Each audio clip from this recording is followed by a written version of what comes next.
the BCL2s can insert into the membrane, or they can be in the cytoplasm.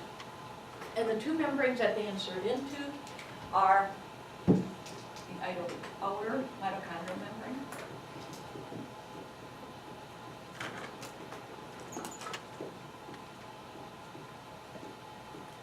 and, heaven forbid, the ER membrane. And I don't know, and I haven't picked any papers that are about BCL2 family members and proteins in the ER membrane, but they go into the ER membrane. Okay, so that's that class of proteins, okay? Now I'm going to look at this class of proteins, okay, Bax and Bach. Thank goodness, or Bax and Bach. Thank goodness it's short.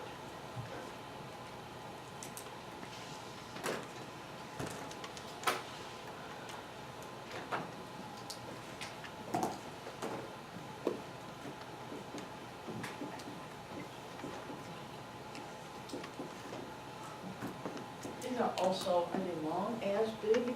No, they're a little shorter. So let me make it a little shorter.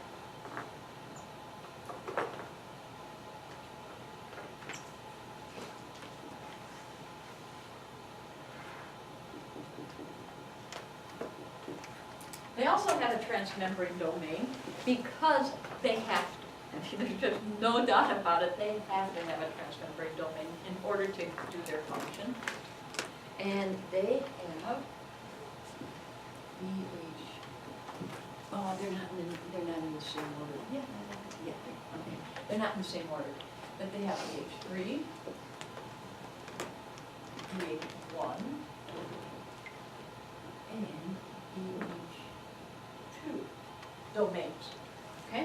So yeah, it is. We're going to see that these proteins, anti-apoptotic proteins, are going to interact and bind to Bax and Bach. Okay, because they have the similar domains that allow interaction with one another. Okay, and then we have all of the BH3 only proteins.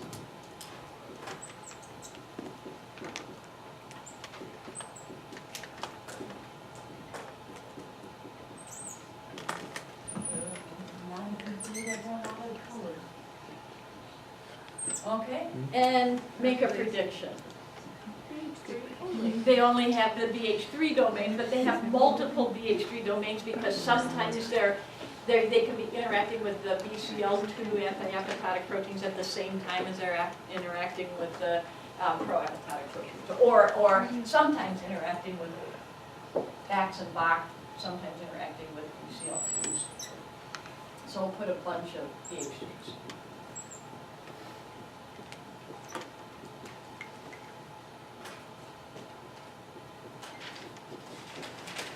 And some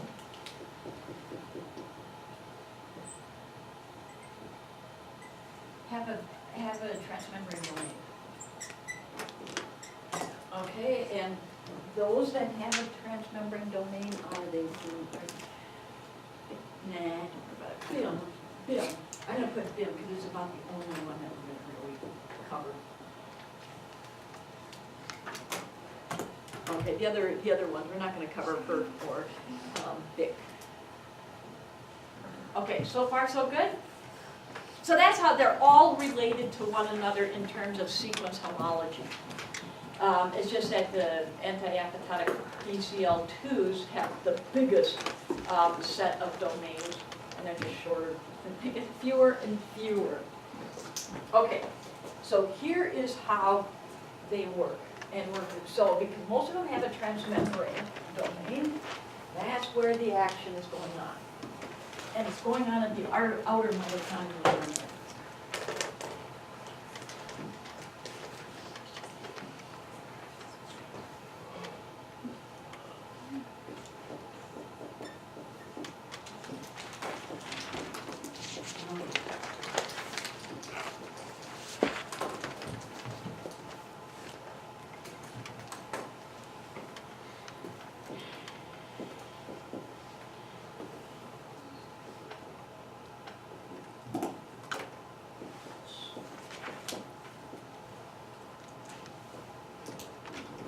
Okay.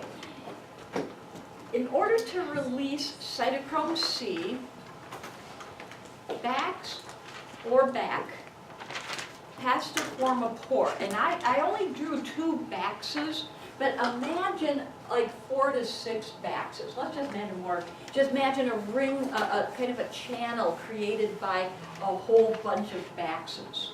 Okay? It's kind of hard to draw that. Okay? So Bax and BAC create a channel.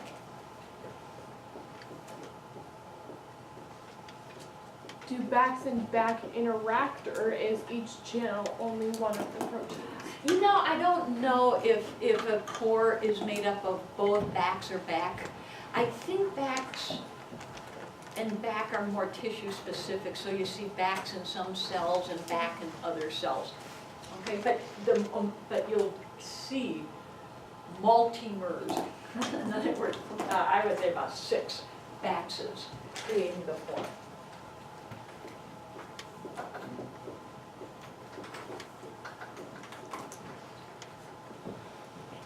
Okay, and this is the pore.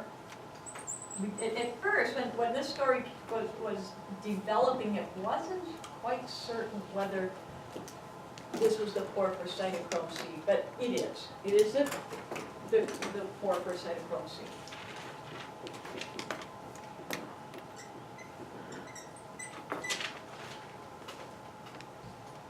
Okay, so we're going to look at how does the BH3 family protein, the BH3 only proteins, help in the formation of this pore, because some of them are actively helping Bax and BAC form a pore, and some of them aren't. Some of them are just going to be passive about the whole process. Okay? So it's the role of those anti-apoptotic proteins to stop the formation of that pore. Okay? You can't have this pore, we can't have this pore form, because once it forms, there goes cytochrome C. Okay? So this is how we're going to draw the role of the BCL2's anti-apoptotic.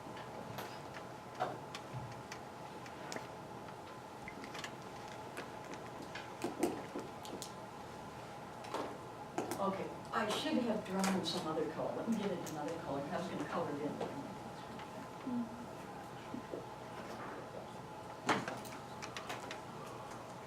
Or some color.